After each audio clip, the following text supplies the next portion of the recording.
That's right. I sold my Harrington and Richardson model 930 revolver. Now, some of you will probably be upset with me over that, and I know who you are. But realistically, it is a fantastic time to sell firearms. So my Harrington and Richardson 930, I bought for $220. In the early phases of the pandemic, it had been sitting in a shop for several months. He had it for $250, and I talked him down to $220. It did shoot good, but as you guys knew, the sights on it were messed up.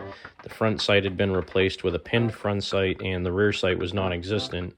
So you basically, the front sight wasn't tall enough to put a rear sight back on, so it shot really low. And after getting my Smith & Wesson 617, I realized I really probably wasn't going to shoot the Harrington and Richardson that much, and it was in pretty nice shape.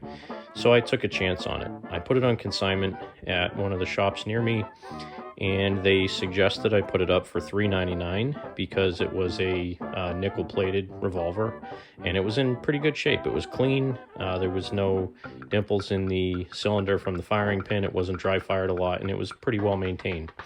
So I put it up for $3.99, and it sold overnight. So after the consignment fees, I ended out with about $330 left over.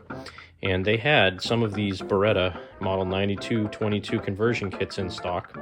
They were $3.99 with an extra magazine and 100 rounds of mini-mag ammo. So realistically, I probably spent a little bit more than I could have gotten it from Beretta.com.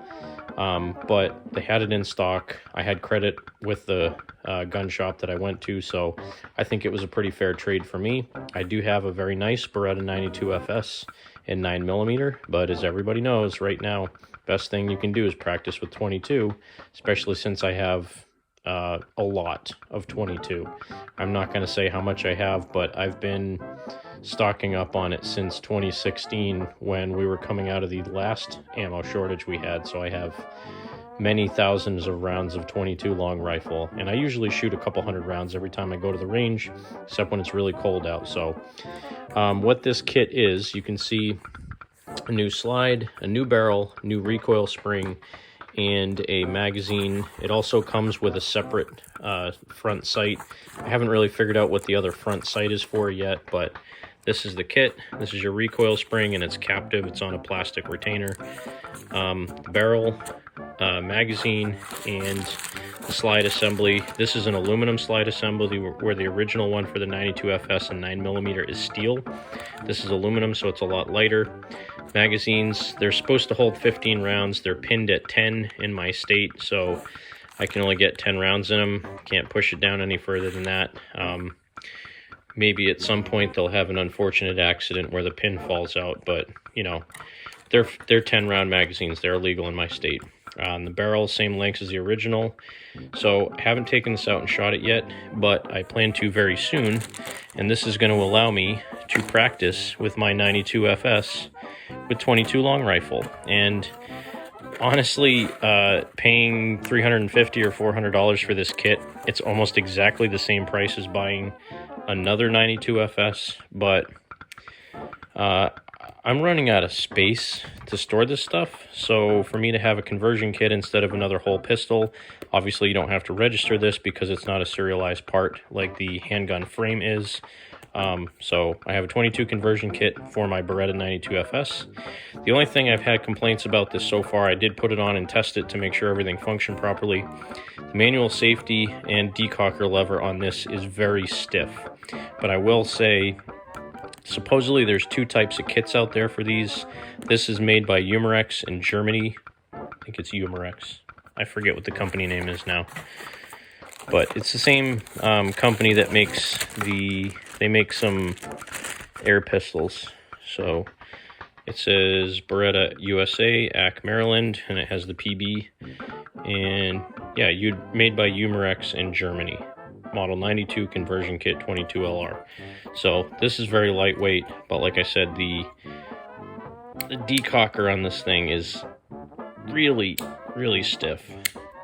I mean, it's all I can do to push it with my thumb, so maybe after some use it'll wear in a little bit, but honestly, 22 conversion kit, I'm not going to be carrying this thing anyway, so if I use the safety at all, it'll be rare, and for that purpose, if it's just a range toy, it'll be fine anyway. So this is what I turned my Harrington and Richardson Model 930 into, a Beretta 22 long rifle conversion kit for 92 FS. So just wanted to tell all you people out there, if you have some firearms that are in good shape, that are functional, and you want to make a few extra bucks and buy something else you want, this is a good way to do it.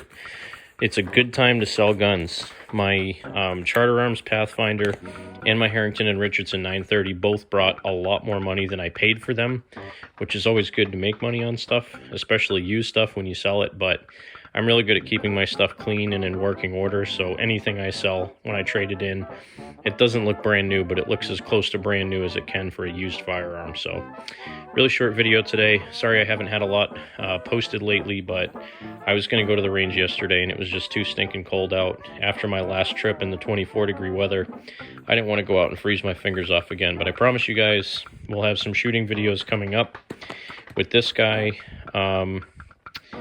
and a couple other things that are coming up. I do have another new handgun that, you know, since I've traded off a couple, I did buy another one, so I'll have another video coming soon. Look forward to showing you guys. And I still owe a full benchtop review on the Ruger American Rimfire. Haven't forgotten about that, but for now, that's going to be the end of this short video. Thanks for watching Cranky Gun Reviews. Have a great weekend. God bless America. Keep shooting.